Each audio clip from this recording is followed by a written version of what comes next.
Good day, students! Today, we are going to discuss a very interesting topic about applying safety measures in farm operations. Our lesson objectives are to identify areas, tools, materials, time and place in performing safety measures effectively and efficiently, and also to describe the appropriate safety measure in the use of farm tools and equipment. In content standards, the participants demonstrate an underlying theories in applying safety measures in farm operations. In performance standards, safety precautions are taken in accordance with job requirements and farm procedures. Next is tools and materials are used in line with the process and specification. Other is wear clothing that address the needs of the farm. Next is shelf life and or expiration of materials are effectively checked against manufacturer's specifications. Next is workplace hazard are identified and addressed in accordance with agricultural requirements. Next is emergency and accidents are responded to and prevented. And when it comes to learning competencies, the learning outcome 1 applies safety measures, use tools and materials according to specification and procedures, wear outfits according to farm requirements, observe strictly the effectivity, shelf life, expiration of materials. Next is follow emergency procedure to ensure a safe work requirement. Next is report hazard in the workplace in line with farm guidelines. My name is Pia Almonte, your educator for today. So before we discuss our lesson for today, let us pray first. Dear God, thank you for looking after school. Thank you that you love each and every one of us here. Help us to learn, play, and share together. It's incredible that you are there every second of the day, everywhere, all the time. Beside each of us, Amen. Good morning, class. How are you today? That is good to hear. So I hope you are well prepared in our class for today because we are going to discuss a very interesting topic that surely a helpful knowledge to yourself as a student. So now let us check your attendance. I want you to say present when I call your name. That will serve you as your attendance for today.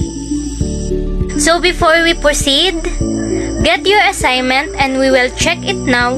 Exchange your assignment with your seatmates. Class, imagine yourself in the farm. What do you think are the things that needed to be considered so that farmers cannot harm themselves? Very good. All of you are correct.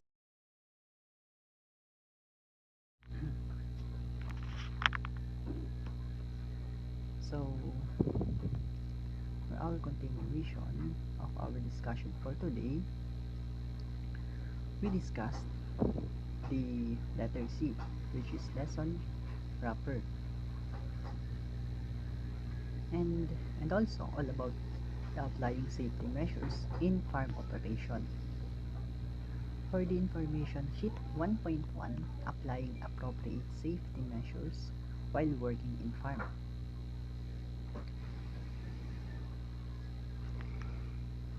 Then, bago tayo pumunta dun sa pinaka-discussion natin o dun sa introduction, is may makikita tayo ditong mga terminologies.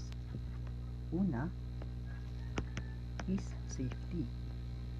Safety refers to the physical or environmental condition at work that comply with the prescribed occupational healthy safe standard and allow the workers to perform their duties without or with minimal exposure to hazard.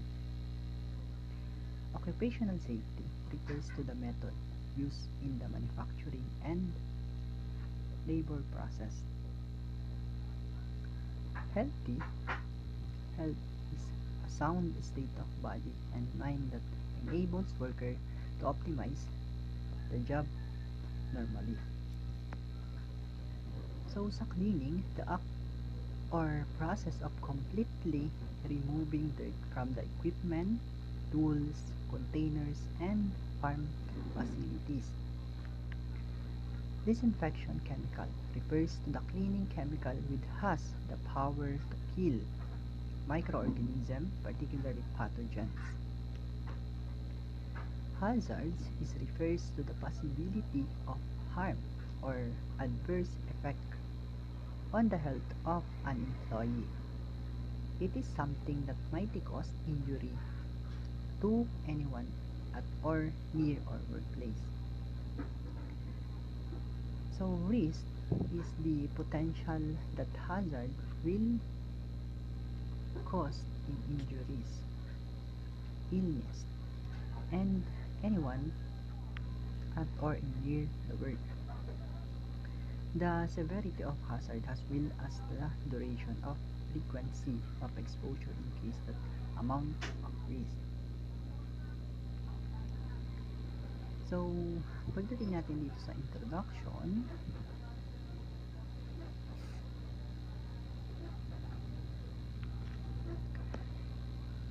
many hazards are represented in the farm. If the farmer are not aware of this hazard, this may cause injury to their body or many cause disease and even death.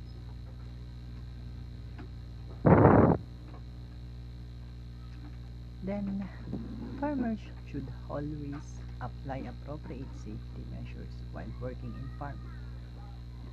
So, ayan, ang kailangan sa farm is na-apply natin yung talagang mga dapat na ginagawa natin. In this lesson, the students with the guide and supervision of their teacher should identify farm work that involve the use of chemical and hazard tools and equipment, and determine the use of personal protective equipment or PPE, and determine farm emergency procedure regarding safety working rather environment.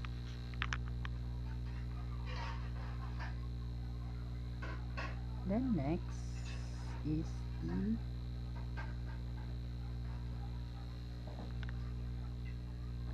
hazard risk exposure in the farm. So, agricultural crop production deal with a lot of activities to be done in the different workplace.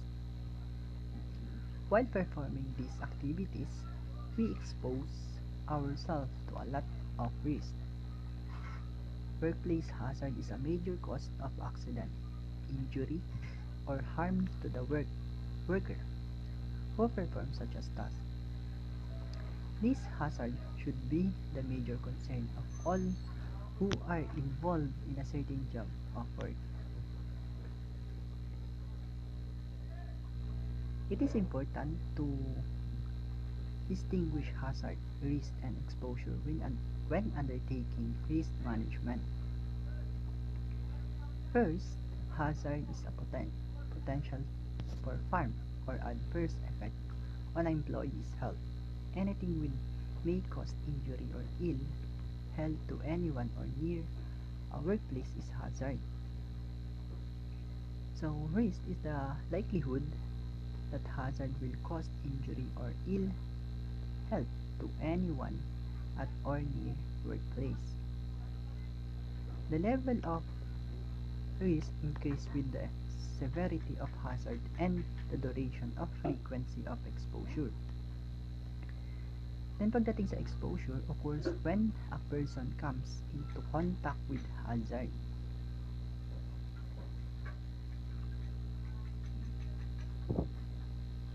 So, 5 class of hazard.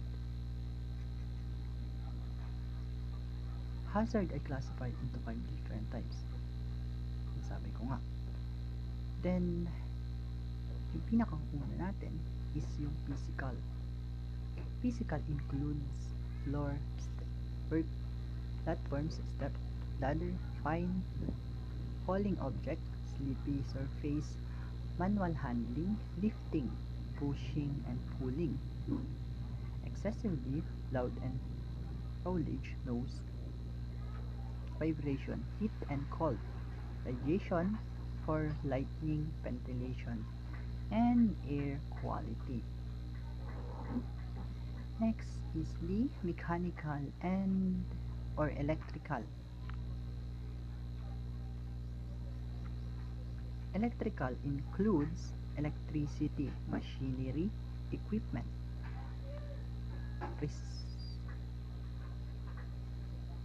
pencils, dangerous food, forklifts, and hoist. Number 3 is chemical. Chemical includes chemical substance such as acid or poison, and those that could lead of fire or explosion like pesticide, herbicide, cleaning agent, dust and foam from virus process such as welding. 4 is biological. In biological includes bacteria, virus, mold, mildew, insect, vermin, animals. And the last is psychology. Environment includes workplace stressors from the variety of source.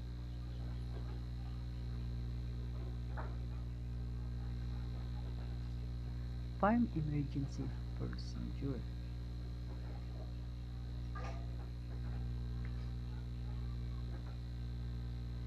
And in the farm emergency procedure regarding safety workplace environment. So first, identify the pathogen, potential rather, emergencies. The emergencies that may occur on a crop production farm could include. So, una, ayan, makikita natin dun sa picture, may fire dyan, then may flood, and may typhoon. And yung last is yung machine entrapment.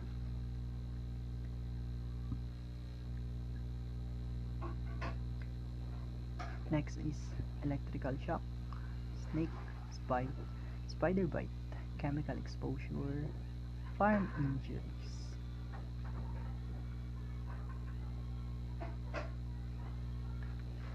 So ayan, may farm illness pa rin tayo, then farm accidents. For number 2, provide emergency facility appropriate for the sort of emergencies that might occur on the farm. And for number 3, make sure that the correct equipment is available to contain and handle any chemical or other dangerous materials spills that might happen. 4 is to help minimize the risk of personal injury or property damage in the event of emergency. People working on and visiting the farm need to know and understand the emergency procedures and their responsibilities also. For number 5, instruct everyone working on the farm in the emergency response procedures. 6 is everyone should know the location of fire alarms, fire extinguisher, and fire aids kit, and where to contact emergency and where to safely assemble in the event of emergency.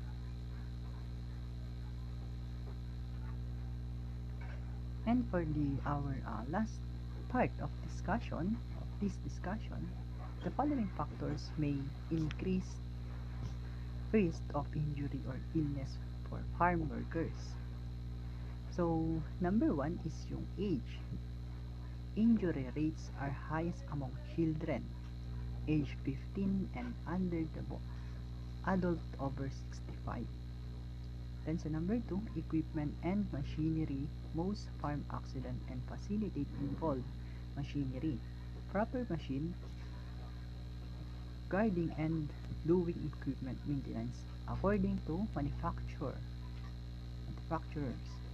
Recommendation can help prevent accidents. So that's all for my uh, part of this discussion, and thank you, class.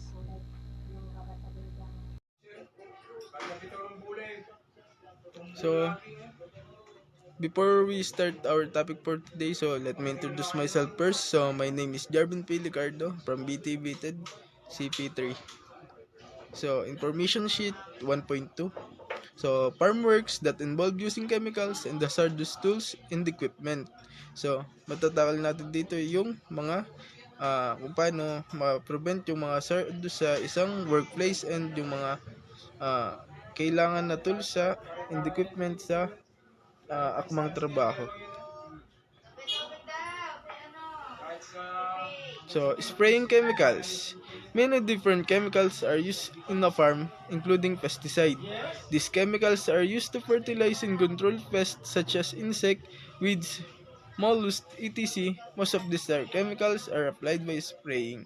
So, ito daw yung mga pinaggagamitan ng mga uh, uh, chemical na pang-spray. So, example of chemical hazard. So, spraying a strong wind and the spring drifting over a dam or the farmhouse. Then, washing spray equipment and the water running into open drains, collecting of puddles or running into stockyard or dams. Then, container or chemicals left lying around. Empty containers lying in a heap.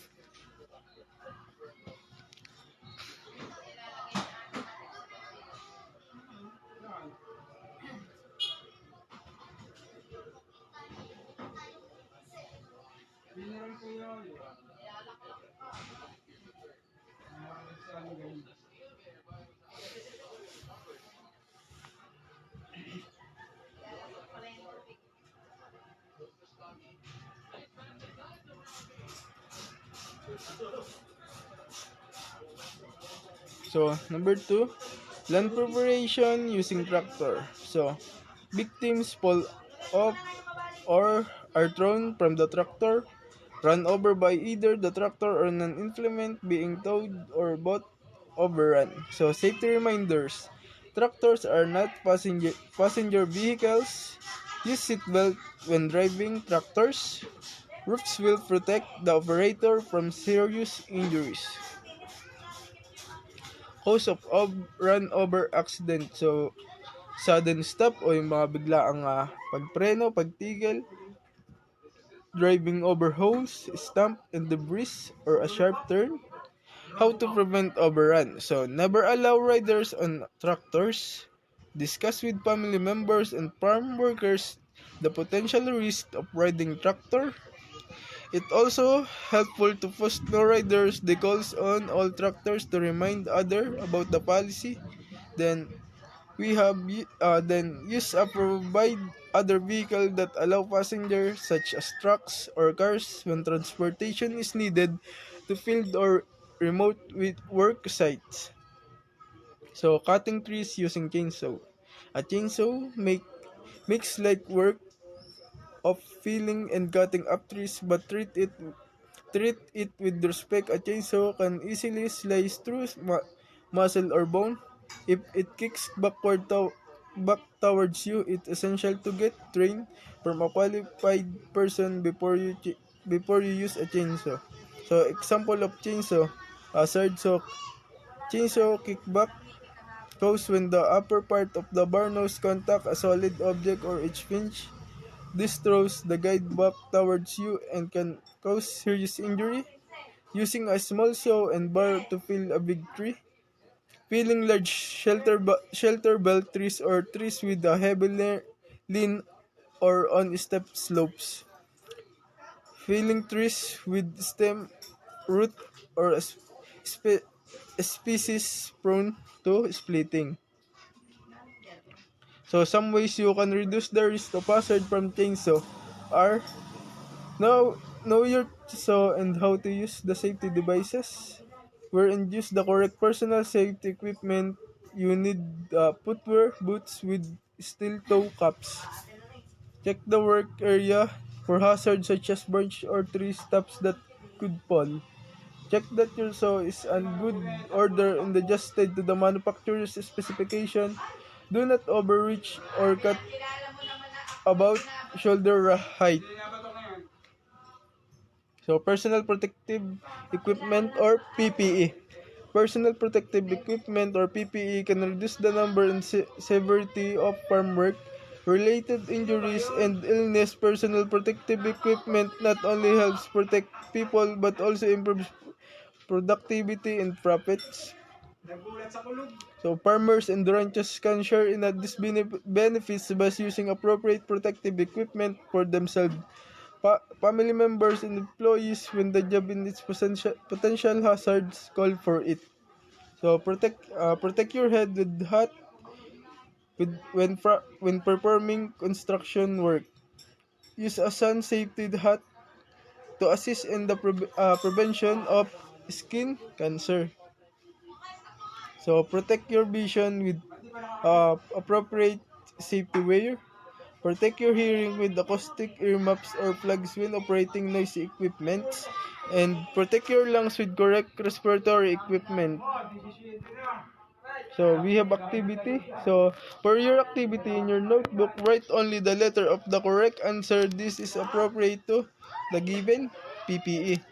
So you will match the column A to column B. So we have helmet, hard hat. So number 2 is safety goggles, face shield, safety shoes,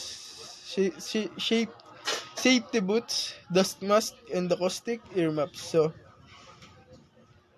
let us check it. So this answer are number 1 is A, 2 is B, 3 is E, 4 is D, and 5 is C. So that's all for today, and thank you. So to sum it up, did you understand our lesson for today, class? So if you really understand our lesson for today, can you enumerate the 5 classes of hazards? So the 5 classes of hazards are physical hazards, mechanical and or electrical hazards, chemical hazards, fourth is biological hazards, and number 5 is psychosocial environment hazards. So, what are the examples of physical hazards? Very good. What about the examples of mechanical and or electrical hazards? Excellent. What are the chemical hazards? What are the examples of biological hazards? What about the psychosocial environment hazards? Very well said. And what are the examples of farm's potential emergencies? Very good. So, let's move on to the application of our lesson. So, we must apply it by having a group activity. So, the class will be divided into 5 groups that will be presenting the importance of applying safety measures on farm operations. They can make a poem, role play, or anything that comes to their mind as long as they gave the main idea with the following rubrics.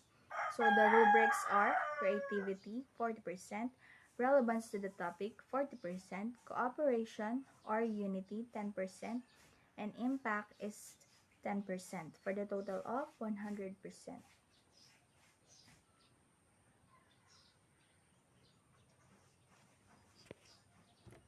So let us now evaluate it. Please get a 1/4 sheet of paper because we will be having a short quiz. So you must listen carefully. So number 1 is what are the 5 classes of hazards? Number 2 is what are the 2 factors that may increase risk of injury or illness for farm workers? Number 3 is give 3 examples of personal protective equipment. or the PPE with its uses. Now, pass your paper. And for your assignment, make a reaction paper about the lesson that was being discussed today on one full sheet of pad paper, which is the applying safety measures on farm procedures. A little reminder, guys, please be ready for the continuation of our lesson for tomorrow, and make sure to review and do your assignments. So that's all for today. Thank you for listening, and God bless us all.